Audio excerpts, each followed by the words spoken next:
Basi acha tuongee kwa habari ya dalili ya mtu ambaye Mungu amemchagua.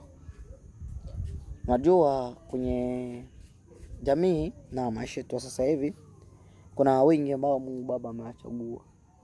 Kuna waliochagulia kwa ajili ya kuleta mabadiliko fulani. Wengine walichagulia kwa njia mbalimbali, wengine kama wali wa Mwenyezi Mungu kuleta mabadiliko kwa mambo ya kiroho, wengine kwa mambo ya maisha haya. Labda mabadiliko ya familia, labda mabadiliko ya mashamba, mabadiliko sijui ya kazi fulani, kuna watu ambao Mwenyezi Mungu amewachagua. Sasa wale watu ambao Mungu amewachagua, kuna kitu ambacho wako ndani yao na vitu ambao Mungu ameiweka. Sasa tunaweza kutana nao mbalimbali, labda unaweza kuwa ni wewe pia, lakini hujitambui. Sasa ni muhimu zaidi sana kuweza kujua ile dalili.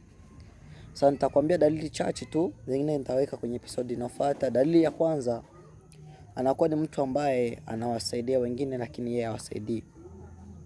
Maana muda ambao anaweza kuwa na shida lakini yeye hakuna anayemsaidia. Hiyo ni dalili ya kwanza. Mengine tutayasoma kwa dalili ya video inayofuata.